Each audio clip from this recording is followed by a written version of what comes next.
clock on the wall read 11:47 p.m. Yi-sun Kang sat alone in complete darkness.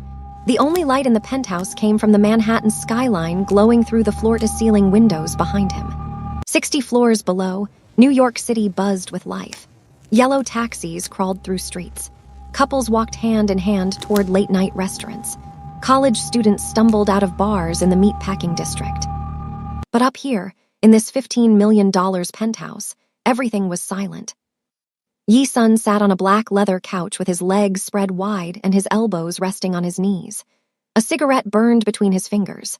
Smoke curled up toward the ceiling and disappeared into the shadows. He wore an all-black shirt, unbuttoned halfway down his chest, revealing intricate tattoos that covered his skin like armor. Each tattoo told a story. Each one represented something he survived. He checked his Patek Philippe watch for the 5th time in 20 minutes. 11:48 p.m. Where was she? He took a long drag of his cigarette and let the smoke fill his lungs. His jaw was tight. His eyes were fixed on the front door like a predator waiting for prey to walk into a trap. Yi-sun Kang was not a patient man. He ran the Kang Syndicate, the most powerful Korean crime organization on the entire East Coast. His operations stretched from New York to Atlanta to Miami. He controlled everything from underground gambling rings to real estate development to import businesses that moved products the government preferred not to know about. Men feared him, women wanted him, everyone respected him. But right now, the most dangerous man in New York was sitting in the dark, checking his watch, waiting for his housekeeper to come home. And that fact made him angrier than anything else. The elevator dinged. Yi-sun's entire body tensed. He crushed the cigarette into the crystal ashtray on the table beside him and leaned back into the couch. He did not move. He did not speak. He just watched. The front door opened. Nadia Brooks walked in wearing a tan blazer over a black top and fitted black pants. She looked professional, polished, like she had just come from a business meeting. Her natural hair was pulled back in a sleek low bun. Her skin glowed even in the dim light. She was carrying a leather bag over her shoulder and looking down at her phone as she stepped inside. She did not see him at first. She took 3 steps into the penthouse before she felt it. That heavy feeling in the air. That electricity that always seemed to crackle whenever he was near. Nadia looked up. Her entire body froze. Yi-sun sat in the shadows like a statue carved from stone. The city lights behind him created a silhouette that made him look even more intimidating than usual. His dark eyes locked onto hers with an intensity that made her forget how to breathe. Coming home at this hour, his voice cut through the silence like a blade, cold, controlled. But underneath the calm, there was something else, something that sounded almost like pain. Nadia's heart slammed against her ribs. She opened her mouth to respond, but no words came out. Yi-sun slowly rose from the couch. He was tall, over 6 feet, and when he stood, he seemed to fill the entire room. He took 1 step toward her, then another. Each footstep echoed in the silent penthouse like a countdown to something explosive. I asked you a question, Nadia. His voice dropped lower, more dangerous. Where were you? Okay, before we continue, I need you to do something real quick. If you are watching this right now and you have not subscribed to this channel, I need you to ask yourself a serious question. Why? Why are you sitting here, about to watch one of the most intense love stories I have ever told, and you are not even part of the family yet? Do you know how much work goes into these stories? The research, the writing, the editing, and you are just going to watch without subscribing. That hurts. That really hurts. So here is what I need you to do right now. Hit that subscribe button, turn on the notification bell, and drop a comment telling me which city you are watching from. I read every single comment, every single one. I want to know where my people are at. New York, Chicago, Atlanta, Houston, LA, London, Lagos, wherever you are, let me know. Do it right now. I will wait. Okay, now let us get back into this story because it is about to get crazy. To understand why Yi-sun Kang was sitting in the dark waiting for his housekeeper like a jealous husband, we need to go back to the beginning. 3 months earlier. Nadia Brooks was broke, not just regular broke, the kind of broke where you check your bank account and laugh because crying would take too much energy. The kind of broke where you have to choose between buying groceries and keeping your phone on. The kind of broke that makes you do things you never thought you would do. She was 27 years old, born and raised on the south side of Chicago in a neighborhood where people learned early that the world was not designed to be fair. Her mother, Gloria Brooks, worked 2 jobs to keep food on the table and a roof over their heads. Her mother cleaned houses during the day and worked as a nursing assistant at night. She sacrificed everything so Nadia could have opportunities she never had. And Nadia almost made it. She got a full scholarship to Columbia University in New York. She graduated with honors. Then she got accepted into Columbia Business School with a partial scholarship. She was on track to become something, to be somebody, to make her mother proud. Then her mother got sick. Stage 4 pancreatic cancer. Nadia dropped everything and flew back to Chicago. She spent the next 8 months by her mother's side, watching the strongest woman she ever knew fade away. The medical bills piled up. Insurance covered some of it, but not nearly enough. Nadia burned through her savings. Then she took out loans. Then she maxed out credit cards. By the time Gloria Brooks took her last breath, Nadia had nothing left. She returned to New York broken in every way a person could be broken. She had no money, no job. She had missed too many classes to continue at Columbia without paying out of pocket. And paying out of pocket was a joke. She could barely afford to eat. She crashed on a friend's couch in Brooklyn for 2 months while she figured out her next move. She applied for jobs everywhere, corporate positions, retail jobs, anything. But New York was expensive and opportunities were slim for a woman with an incomplete graduate degree and a gap on her resume. Then she saw the job listing.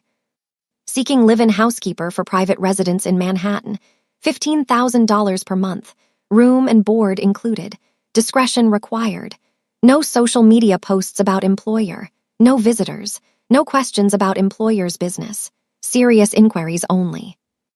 $15,000 a month. That was more than some people made in 3 months. It was enough to pay off her debts, enough to save money, enough to eventually go back to school. Nadia knew the posting sounded suspicious. Normal rich people did not pay that much for a housekeeper. Normal rich people did not require that level of secrecy. But Nadia was desperate, and desperate people do not have the luxury of asking too many questions. She applied. 2 days later, she received a response asking her to come to an address on the Upper East Side for an interview. The interview was conducted by a Korean man in his mid-30s named Dorian Woo. He was handsome in a cold sort of way, with sharp cheekbones and eyes that seemed to analyze everything. He asked Nadia standard questions about her background, her experience, and her ability to maintain confidentiality. Then he asked her a question that should have made her run. Are you comfortable working for someone who operates outside the traditional boundaries of the law? Nadia should have said no. She should have stood up and walked out, but she thought about her mother's medical bills. She thought about the debt collectors calling her phone. She thought about the fact that she had exactly $47 in her bank account. Yes, she said, I am comfortable. Dorian smiled in a way that did not reach his eyes. Good, you start Monday. On her first day at the penthouse, Nadia met her employer. Yi-sun Kang was not what she expected. She had imagined an older man, someone overweight with a cigar and a sleazy smile, someone who would look at her like she was a piece of meat. Instead, she found herself face to face with one of the most attractive men she had ever seen. He was 32 years old with a face that looked like it was sculpted by someone who understood symmetry on a molecular level. High cheekbones, a strong jaw, full lips set in a permanent expression of quiet intensity. His black hair was pushed back from his forehead, and his dark eyes held the kind of depth that made you feel like he could see through you. But it was not just his face that commanded attention. It was his presence. When Yi-sun walked into a room, the air changed. People straightened their spines. Conversations stopped. Everyone waited to see what he would do or say next. Nadia felt all of this within the first 30 seconds of meeting him. He barely looked at her during the introduction. Dorian explained her duties while Yi-sun stood by the window, staring out at the city like it belonged to him, because in many ways it did. The only time Yi-sun acknowledged her directly was at the very end. He turned from the window and fixed those dark eyes on her face. One rule, he said. His voice was deep and smooth, with just a hint of an accent that made certain words sound like music. Do not enter my office, ever, for any reason. Understood? Nadia nodded quickly. Understood. He looked at her for a moment longer. Something flickered in his eyes, something she could not identify. Then he turned and walked away, disappearing down a hallway without another word. For the first month, Nadia barely saw Yisun. She woke up early every morning and cleaned the penthouse from top to bottom. She organized his closets, which were filled with custom suits that probably cost more than her mother's annual salary. She prepared meals that he rarely ate. She did laundry, changed sheets, and made sure everything was perfect. She followed every rule. She stayed invisible. But she noticed things. She noticed that Yisun never seemed to sleep.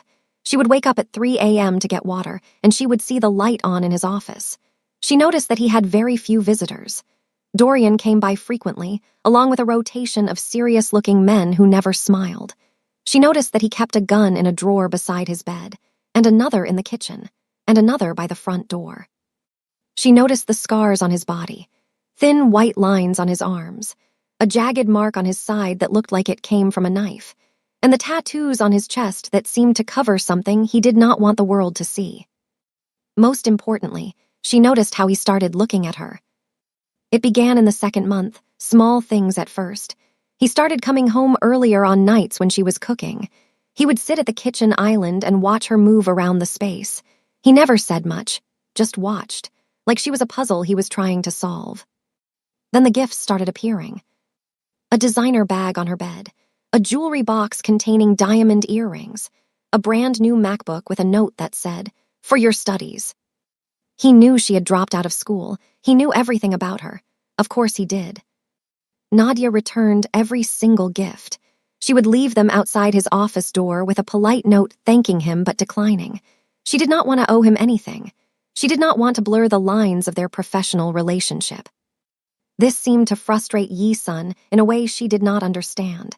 He never mentioned the returned gifts directly, but she would catch him staring at her with an expression that looked almost like confusion, like she was breaking rules he did not even know he had established.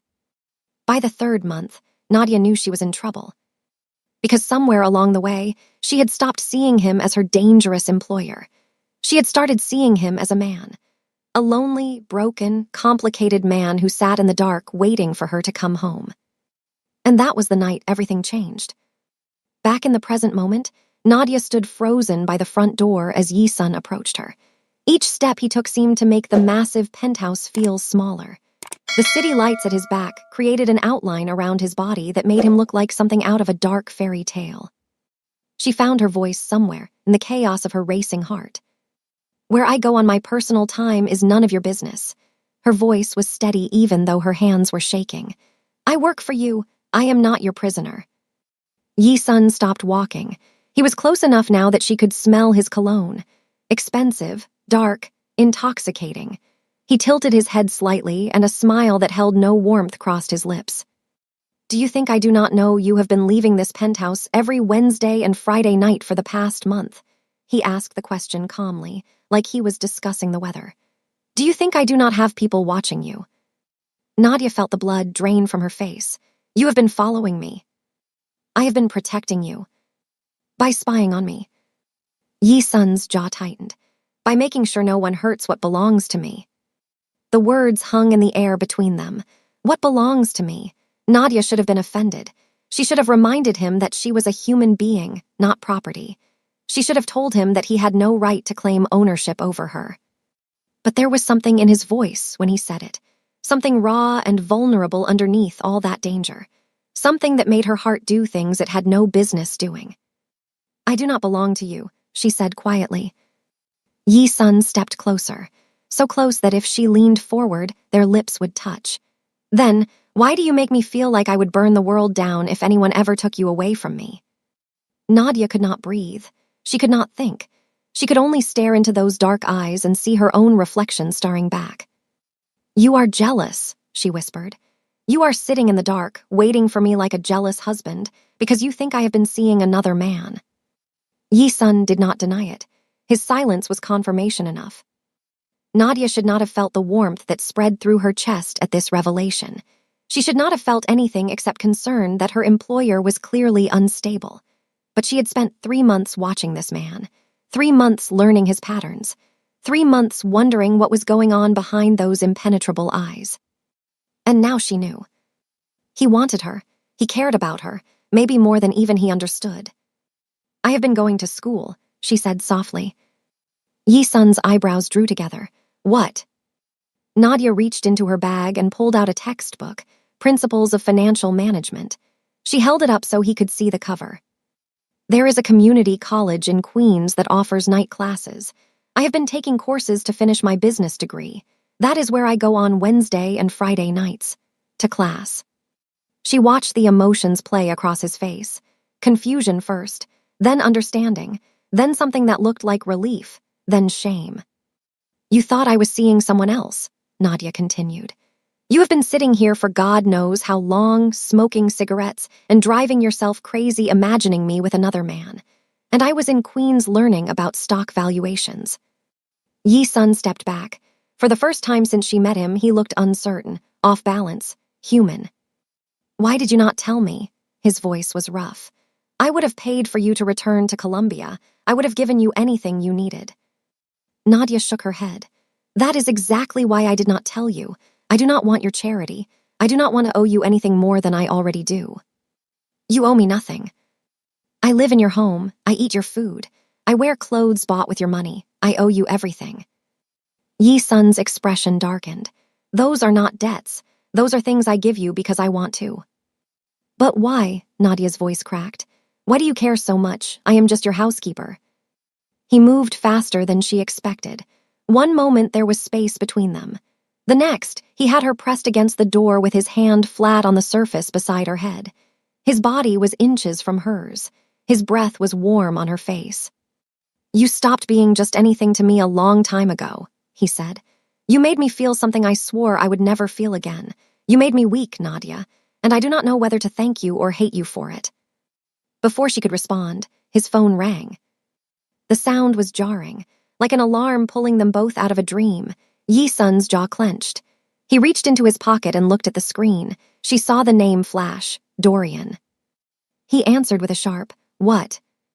Nadia could not hear what Dorian said, but she watched Yi-sun's expression change. The heat in his eyes disappeared. The vulnerability vanished. In its place was the cold, calculating look of the Mafia boss she had first met 3 months ago. "Where?" he asked. "Then how many? Then I am on my way." He hung up and stepped away from her. The distance felt like a physical loss.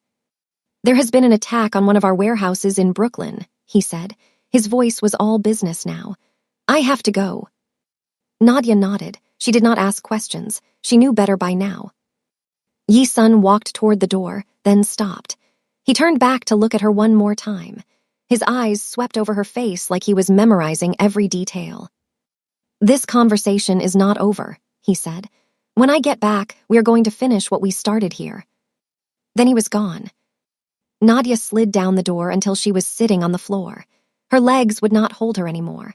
Her heart was pounding so hard she could hear it in her ears. She replayed his words in her head. "You made me feel something I swore I would never feel again." What did that mean? What had happened to him before? And more importantly, what was going to happen when he came back? Yi-sun did not come home that night, or the next morning. Nadia went through the motions of her daily routine. She cleaned the penthouse. She prepared food that sat untouched in the refrigerator. She tried to focus on her textbooks, but the words blurred together on the page. She told herself she was not worried about him. He was a grown man, a dangerous man. He could take care of himself. But every time she heard a sound in the hallway, her heart jumped. Every time her phone buzzed, she grabbed it hoping to see his name. It was pathetic, really. 3 months ago, she had been terrified of him. Now she could not stop thinking about the way he looked at her, the way he touched her face, the way his voice sounded when he called her by her name. Around noon on the second day, Nadia heard voices coming from Yi-sun's office. The door was cracked open slightly. She knew she should not eavesdrop. She knew it was dangerous. She listened anyway. 2 men were talking inside. One voice she recognized as Dorian. The other belonged to a man she had seen around the penthouse before, one of Yi Sun's lieutenants. She thought his name was Vincent. "He is getting soft," Dorian said. His voice was cold, dismissive. "Ever since that woman moved in, he has lost focus." "You cannot blame him for wanting some company," Vincent replied. "He has been alone for 5 years, since Yuna." Nadia's ears perked up at the unfamiliar name. Yuna? Who was Yuna? Dorian laughed bitterly. "Do not speak that name in this house. You know what she did to him." "I know. I was there. I saw what she almost cost us." There was a pause. Nadia pressed closer to the door, straining to hear. "Yuna was supposed to be his wife," Dorian continued. "The daughter of the Park family in Los Angeles. The marriage was going to unite the two most powerful Korean organizations on the West Coast and the East Coast. It would have made us untouchable. But she betrayed him. She was working with the Italians in Chicago. She fed them information for months, routes, schedules, safe house locations. She was going to have him killed on their wedding night." Nadia's hand flew to her mouth. She pressed her back against the wall, her heart racing. "He found out the night before the ceremony," Dorian said, "but not before her people tried to take him out. He almost died that night. You have seen the scars." Vincent's voice was quiet. "The ones on his chest, the ones he covers with tattoos. He does not cover them because he is ashamed. He covers them because he does not want to remember. Yuna almost destroyed him, not just his body, his mind, his ability to trust. He swore he would never let another woman close to him again. And now there is Nadia." Dorian was silent for a long moment. When he spoke again, his voice was strange, almost resentful. "And now there is Nadia." Nadia backed away from the door. Her legs were shaking. Her mind was spinning with everything she had just learned. Yi Sun had been engaged. His fiancée had tried to kill him. She had betrayed him in the worst possible way, and he had been carrying that trauma for 5 years. No wonder he built walls around himself. No wonder he pushed people away. No wonder he looked at Nadia sometimes like he was terrified of what he felt. She finally understood, and understanding made everything more complicated. That evening, Yi Sun came home. Nadia heard the front door open around 8 p.m. She was in the kitchen, pretending to cook even though her appetite had disappeared hours ago. When she turned around, her heart stopped. Yi Sun looked like hell. His shirt was torn. There was blood on his collar. A cut on his cheek was still oozing slightly. He walked into the penthouse like a man carrying the weight of the world on his shoulders. "Oh my God." Nadia dropped the spatula and rushed toward him. "What happened? Are you hurt?" Yi Sun waved his hand dismissively. "It is nothing, just a scratch." "That is not a scratch." She grabbed his arm and pulled him toward the bathroom. "Sit down, let me clean it." He could have resisted. He was bigger and stronger and fully capable of taking care of himself, but he let her lead him. He sat on the edge of the bathroom counter and watched her gather first aid supplies with quiet eyes. Nadia worked in silence at first. She cleaned the cut on his cheek with antiseptic wipes. She applied butterfly bandages to hold the skin together. Her touch was gentle, but her hands were shaking slightly. "You learned this from your mother," Yi Sun said quietly. It was not a question. Nadia nodded. "She was a nursing assistant. She taught me basic first aid when I was a teenager. Said every woman should know how to take care of herself and others." "She sounds like a smart woman." "She was the smartest woman I ever knew." Silence stretched between them. Nadia finished cleaning his wounds and started putting away the supplies. She was hyper-aware of how close they were, how his knee was almost touching her hip, how he was looking at her like she was something precious. "Nadia." She stopped moving. "Yes." "Why do you take care of me like this?" The question caught her off guard. She looked at him, really looked at him, and saw something vulnerable behind his eyes, something he usually kept hidden. "Because I care about you," she said honestly, "even though I probably should not." His eyebrows drew together. "Why should you not?" "Because you are dangerous, because you are my employer, because we come from completely different worlds." She paused. "Because I overheard Dorian talking about Yuna." Yi Sun went very still. His expression closed off. The walls started coming back up. "You were listening to private conversations." The door was open. I was not trying to spy. She took a breath. But I heard everything, about your engagement, about the betrayal, about what she did to you. For a long moment, Yi-sun said nothing. He stared at the floor with a jaw so tight she thought his teeth might crack. Now you know, he finally said. Now you understand why I am the way I am. Broken, untrusting, incapable of letting anyone close. Nadia stepped between his legs. She cupped his face in her hands and forced him to look at her. His eyes widened slightly at her boldness. I do not see a broken man, she said softly.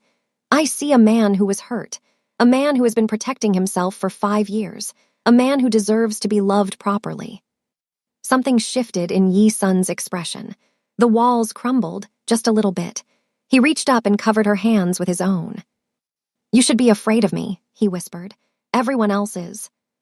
I am not everyone else. He pulled her closer. His thumb traced her lower lip. His forehead rested against hers. She could feel his breath on her skin, could feel the heat radiating from his body. If I let myself have you, he said, I will not be able to let you go. I will become obsessed, possessive, dangerous.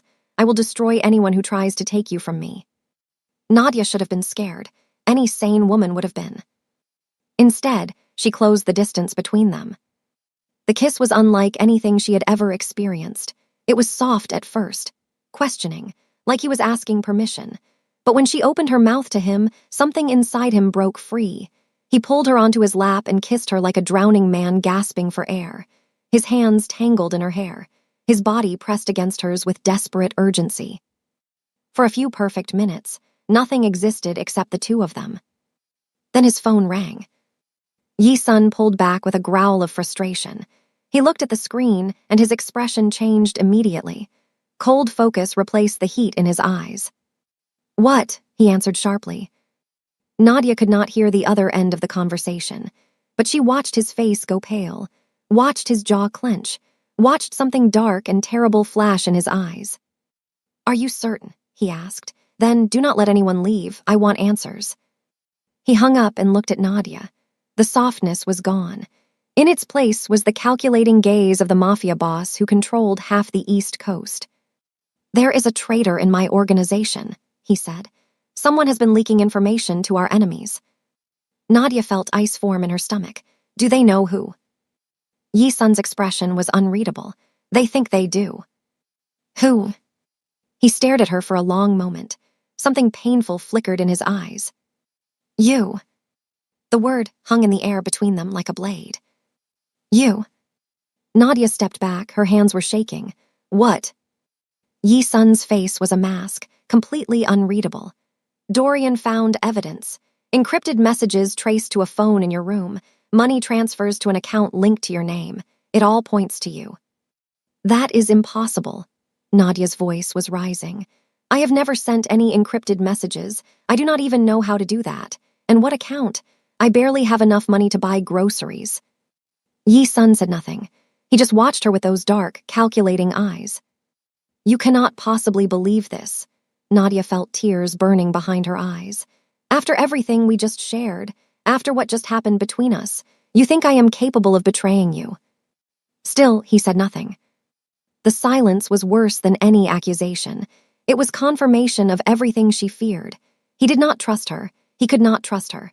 5 years of trauma had made it impossible. Fine. Nadia straightened her spine. She would not let him see her break. If you think I am a traitor, then fire me, call your people, have me arrested. Do whatever you are going to do. Yi-sun's jaw tightened.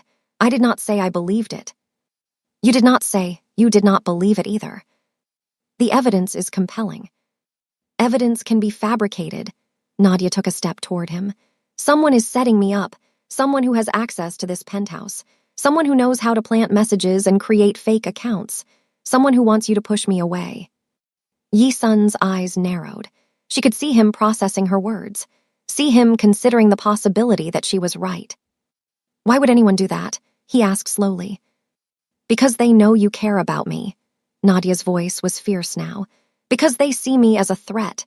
Because as long as I am here, you are distracted, vulnerable, human, and maybe someone does not want you to be any of those things. Something flickered in Yi-sun's expression. Doubt. Not in her, but in the evidence against her. "I need time," he said finally. "I need to investigate this properly. And in the meantime, am I your prisoner? You are under my protection." His voice was firm. "Until I know who the real traitor is, no one touches you, no one questions you, no one looks at you wrong." It was not an exoneration, but it was not a condemnation either. It was a middle ground that Nadia would have to accept for now. "Fine," she said, "but I am telling you right now, Yi-sun, I would never betray you. I came to this penthouse with nothing except my integrity. That is the one thing I will not let anyone take from me." Yi-sun stepped close to her. He cupped her face in his hands and looked into her eyes with an intensity that made her soul shake. "I want to believe you," he whispered, "more than I have ever wanted anything." "Then believe me." He pressed his forehead against hers. "I am trying." For the next 3 days, Nadia lived in a strange limbo. Yi-sun came and went at odd hours, clearly investigating the leak. He barely spoke to her. When their paths crossed, he looked at her with a mixture of longing and suspicion that broke her heart. Dorian was around more often. He watched Nadia with cold eyes whenever she moved through the penthouse. He never said anything directly threatening, but the hostility radiating off him was impossible to miss. Nadia knew she had to clear her name. If she waited for Yi-sun to do it, she might wait forever. His trauma made it almost impossible for him to trust. He needed proof. He needed evidence so overwhelming that even his damaged heart could not deny it. On the 3rd night, Nadia made a decision. She waited until the penthouse was quiet, until Yi-sun was gone and Dorian had left for the evening. Then she crept toward the one place she was never supposed to go. Yi-sun's office. Her heart was pounding as she turned the handle. The door was locked, but she had watched Yi-sun enter the code dozens of times. 0427. His mother's birthday, she had learned from overhearing a conversation. The door clicked open. Nadia slipped inside and closed the door behind her. The office was dark except for the glow of the city outside the windows. She moved quickly, going straight to the computer on the massive desk. She needed to find the evidence Dorian claimed to have. She needed to examine the encrypted messages and the bank transfers. If she could prove they were sent at times when she had alibis, she could prove she was framed. The computer required a password. She tried several combinations before finally trying 0427 again. It worked. She navigated to the files Dorian had presented as evidence. Her hands were trembling as she clicked through document after document.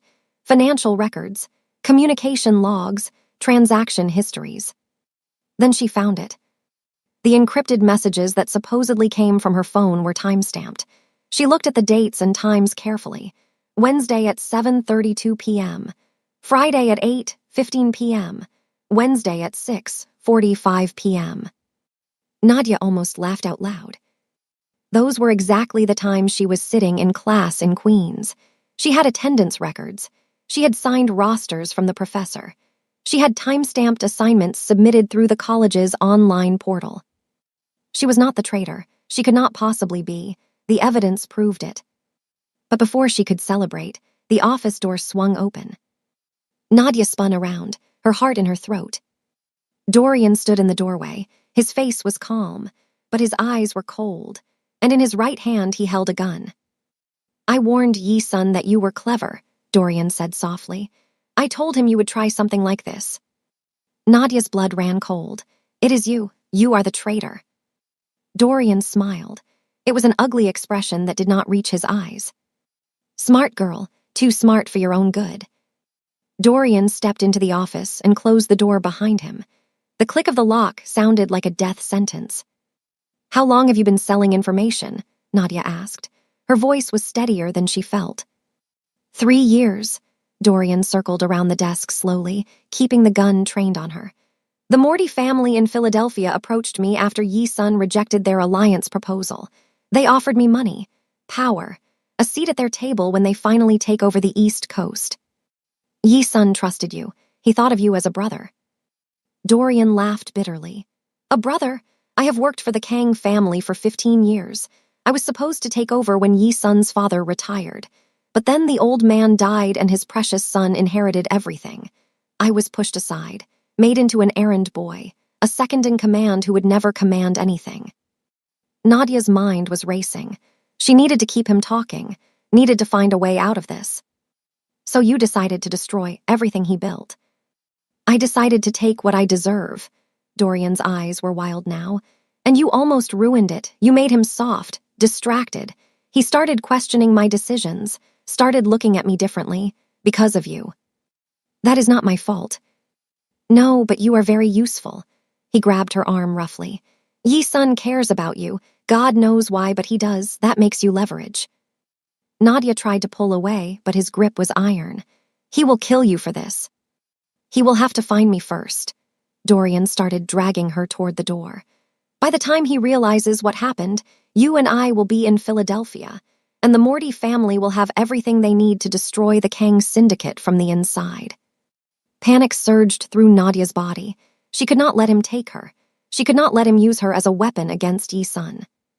Her mother's voice echoed in her mind, words spoken years ago in their tiny apartment in Chicago. If a man ever puts his hands on you, go for the eyes, the throat, the groin. Fight dirty, baby. Fight to survive. Nadia stopped resisting. She let her body go limp. Dorian loosened his grip slightly, adjusting his hold. That was his mistake. Nadia spun and drove her elbow into his throat with every ounce of strength she possessed. Dorian gasped and stumbled backward. The gun clattered to the floor. Nadia ran. She sprinted out of the office and down the hallway toward Yi-sun's bedroom. It was the only room with a reinforced door, the only place she could lock herself in and call for help. She could hear Dorian cursing behind her, hear his footsteps pounding against the marble floor. She made it to the bedroom with seconds to spare. She slammed the door and engaged the electronic lock just as Dorian crashed against it from the other side. You cannot hide forever, he shouted through the door.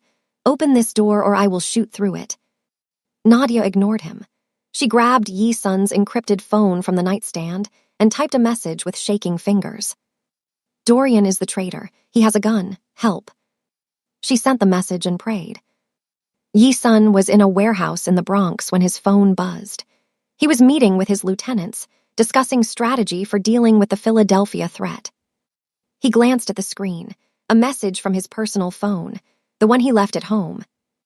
Nadia. His heart stopped when he read her words. Dorian is the traitor. He has a gun. Help. For one terrible second, the world went silent. Then Yi-sun moved. He was out the door before anyone could react. He jumped into his car and tore through the streets of New York at dangerous speeds. Red lights meant nothing. Speed limits meant nothing. The only thing that mattered was getting to Nadia. He called his security team as he drove. Get to the penthouse. Now. Full tactical response. If anyone has hurt her, I want them alive so I can kill them myself. The drive from the Bronx to Manhattan should have taken 45 minutes. Yi-sun made it in 20. He burst through the penthouse door with his gun drawn and his heart in his throat. 4 of his men flanked him. The scene that greeted them made his blood boil. Dorian was trying to break down the bedroom door. He had abandoned subtlety and was now throwing his entire body against the reinforced barrier. Dorian. Yi-sun's voice was calm, almost conversational, but his eyes were murderous. Dorian spun around. His face went pale when he saw Yi-sun standing there. The gun in Yi-sun's hand was pointed directly at his head. Yi-sun, this is not what it looks like. Really? Yi-sun took a step forward. Because it looks like my trusted second-in-command has been selling me out to the Mortys. It looks like he framed the woman I love for his crimes. It looks like he was trying to kidnap her. Dorian's eyes widened. The woman you love. Yi-sun ignored the question. He kept moving forward, his gun never wavering. 15 years, Dorian. I trusted you with my life, with my family's legacy, with everything. And what did that trust get me? Dorian's fear was turning to anger. Scraps from your table, orders to follow, a lifetime of service with nothing to show for it. You had everything, money, power, respect, but it was never enough for you. I deserved more. You deserved nothing. Yi-sun's voice was cold as ice. And now you will get exactly that.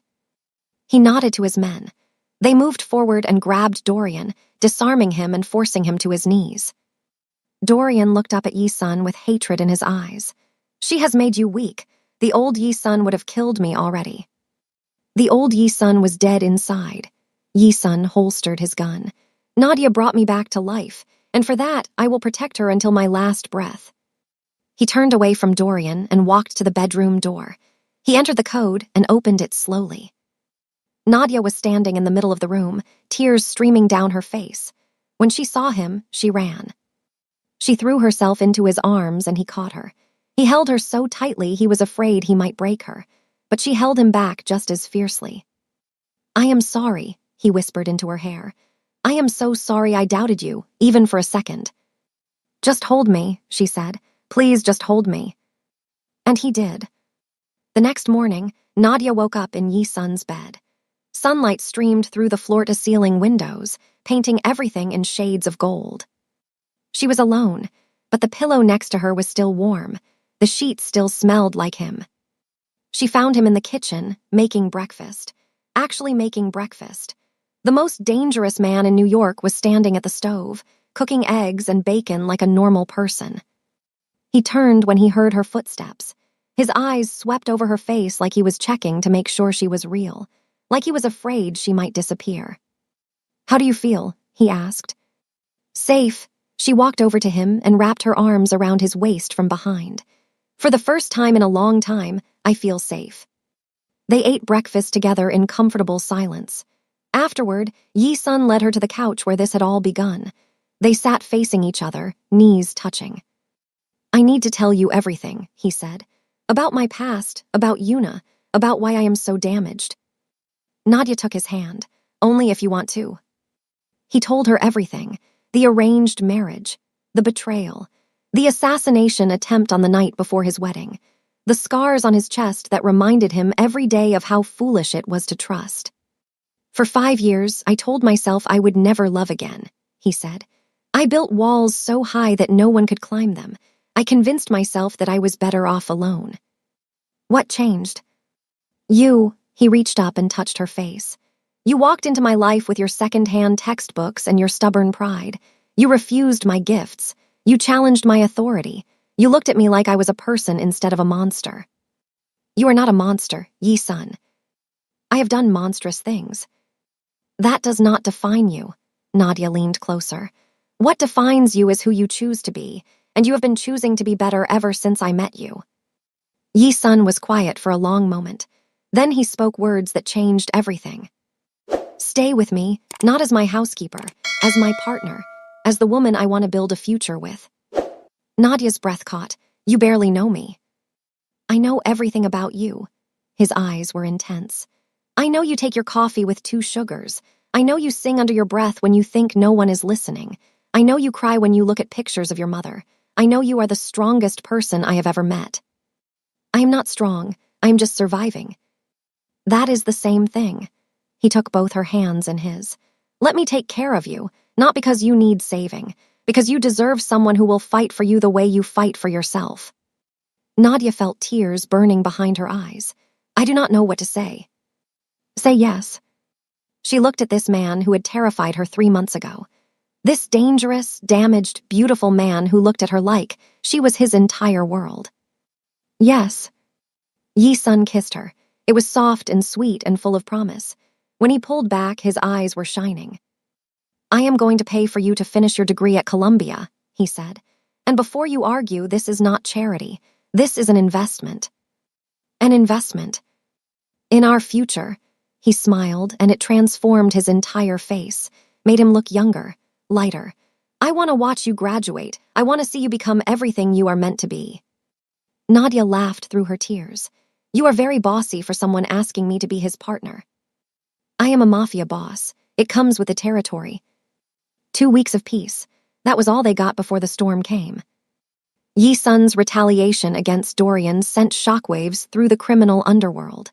The Philadelphia Morty family, now without their inside source, became desperate, and desperate enemies were the most dangerous kind. Yi-sun increased security around Nadia. Armed guards followed her everywhere. She could not leave the penthouse without an escort. She could not go to her classes without 2 men in black suits sitting in the back of the room. "I feel like a prisoner," she told Yi-sun one night. I know. His voice was pained. But until the Mortys are dealt with, I cannot take any chances. When will this be over? He did not answer, because he did not know. The attack came on a Tuesday. Yi-sun was in Miami, handling fallout from a nightclub incident that left 3 of his men injured. He had not wanted to leave Nadia, but the situation required his personal attention. I will be back in 2 days, he promised before he left. Stay in the penthouse. Do not open the door for anyone except my security team. Nadia agreed. She spent the first day catching up on schoolwork. She spent the evening cooking dinner for one and pretending she was not lonely. At 11 p.m., the power went out. Nadia froze. The penthouse was plunged into darkness. Only the city lights through the windows provided any visibility. Then she heard it, glass breaking somewhere in the building, footsteps, voices speaking in low tones. The intruders were not subtle. They were professionals, but they did not care about stealth. They knew exactly where Nadia was, and they were coming for her. She ran for the panic room. Yi-sun had shown it to her during her first week. A reinforced room behind his closet with steel walls, its own ventilation system, and communication equipment that could reach him anywhere in the world. She made it inside just as she heard the bedroom door crash open. She sealed the panic room and activated the security monitors. 4 men in black tactical gear swept through the penthouse. They were armed, organized, clearly military trained. One of them spoke into a radio. Target is not in the main living area. Check the bedrooms. Nadia's hands were shaking as she activated the communication system. She dialed Yi-sun's private line. He answered on the first ring. Nadia. They are in the penthouse. Her voice was barely above a whisper. 4 men, they are looking for me. She heard Yi-sun's sharp intake of breath. Then his voice, cold and commanding, speaking to someone nearby. Get the jet ready, now. He came back on the line. Where are you? The panic room. Good, stay there. Do not open that door for anyone except me. Do you understand? How long until you get here? 2 hours. 2 hours, an eternity. Yi-sun, Nadia's voice cracked. If something happens to me, nothing is going to happen to you. But if it does, I need you to know something. Nadia, I love you. The words came out in a rush. I love you and I should have said it sooner and I need you to know. There was silence on the line. Then Yi-sun's voice, rough with emotion. I love you too, and nothing is going to happen to you because I am going to tear apart anyone who tries to hurt you. The connection held. Yi-sun stayed on the line with her, talking her through the fear while his jet raced across the sky from Miami to New York. Yi-sun made it to New York in 97 minutes, the fastest his pilot had ever flown. A team of 12 men was waiting for him at the penthouse building. The building's regular security had been neutralized by the intruders, but Yi-sun's private security force was a different matter entirely. They breached the penthouse at exactly 12:43 a.m. The firefight was brief but brutal. The intruders were good, but Yi-sun's men were better. Within 10 minutes, all 4 of them were either dead or incapacitated. Yi-sun did not stop to survey the damage. He ran straight for the panic room. Nadia, it is me. Open the door. The steel door slid open. Nadia stood on the other side, her face tear-streaked and her body trembling. She fell into his arms. Yi-sun held her like she was made of glass. He whispered apologies and promises into her hair. He told her it was over. He told her she was safe. He told her he would never let anyone hurt her again. Then he went to work. The surviving intruders were taken to a secure location for questioning. It did not take long to extract the information Yi-sun needed. The Morty family had ordered the kidnapping. They planned to use Nadia as leverage to force Yi-sun into surrendering his territory. They had made a fatal miscalculation. Over the next 48 hours, Yi-sun dismantled the Morty family's entire operation. Every safe house was raided. Every bank account was frozen. Every alliance was severed. The Morty family patriarch received a personal visit from Yi-sun on the second night. No one knew exactly what happened during that meeting, but the Mortys never bothered Yi-sun again. When Yi-sun finally returned to the penthouse, exhausted and covered in bruises, Nadia was waiting for him. "Is it over?" she asked. "It is over." She wrapped her arms around him. They stood together in front of the floor-to-ceiling windows, watching the sun rise over Manhattan. "I meant what I said on the phone," Nadia murmured against his chest. "I love you." Yi-sun pulled back just enough to look at her face. His eyes were soft, vulnerable, full of an emotion that would have been impossible to imagine 3 months ago. "Marry me," he said. Nadia blinked. "What?" "Marry me." He took her hands. "I do not have a ring yet. I do not have a plan. All I have is this: I almost lost you tonight. And when I thought you might be gone, I realized that nothing else matters. Not my business, not my power, not my money, only you." Nadia's heart was pounding so hard she thought it might burst. "You are insane." "Probably. We have only been together for 2 weeks. I have loved you for 3 months." She looked at this man. This dangerous, damaged, beautiful man who had burned down his entire world to keep her safe. "Yes," she said. "Yes. Yes, I will marry you." Yi-sun kissed her as the sun painted the sky in shades of gold and pink. He kissed her like she was the only thing worth living for. Because to him she was. 6 months later, the graduation ceremony at Columbia Business School was held on a beautiful May afternoon. The sun was shining. The sky was blue. The air smelled like flowers and new beginnings. Nadia walked across the stage in her cap and gown. When her name was called, she heard cheering from the audience. She looked out and saw Yi-sun in the front row, wearing a perfectly tailored black suit. He was standing, clapping, looking at her like she had just conquered the world. Because to him, she had. Afterward, they celebrated with champagne and dinner at the best restaurant in Manhattan. Yi-sun had rented out the entire venue so they could be alone. "I have something to tell you," Nadia said over dessert.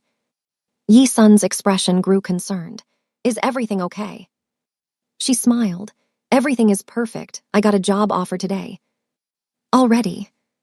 "It is a consulting position with a nonprofit that helps inner-city kids in Chicago get access to higher education." Her eyes were shining. "I would be working with kids like me, kids who have talent and potential but no resources. Kids who just need someone to believe in them." Yi-sun reached across the table and took her hand. "That sounds exactly like what you were meant to do." "There is more." Nadia bit her lip. "The organization is called the Gloria Brooks Foundation." Yi-sun went still. "Gloria Brooks, your mother's name." "You established it 6 weeks ago, a $50 million endowment in her name." Nadia's voice was thick with emotion. "Why did you not tell me?" "I wanted it to be a surprise." He squeezed her hand. "Your mother sacrificed everything for you. This is a way for her legacy to help other children who need it." Nadia started crying, happy tears, grateful tears. She got up from her seat and walked around the table to kiss him. "I do not deserve you," she whispered. "You deserve everything, and I intend to spend the rest of my life making sure you have it." Their wedding was held on a rooftop in Brooklyn, 6 months after the proposal. It was small, intimate, only 50 guests, close friends and family members who had earned their trust. Nadia wore a stunning white gown that made her look like an angel. Yi-sun wore an all-black suit that made him look like the beautiful danger he was. The ceremony was simple but emotional. They wrote their own vows. Nadia went first. "Yi-sun, I came to you with nothing. No money, no family, no hope. You gave me a job that saved my life. But more than that, you gave me yourself. You showed me the man behind the reputation, the broken heart behind the walls. I fell in love with every piece of you, even the pieces you tried to hide. I promised to spend the rest of my life loving you, healing you, fighting for you, the way you fight for me." Then it was Yi-sun's turn. "Nadia, I spent 5 years believing I was incapable of love. I convinced myself that my heart was dead, that I would never feel anything except emptiness. Then you walked through my door. You challenged me, frustrated me, made me feel things I had buried so deep I forgot they existed. You did not save me.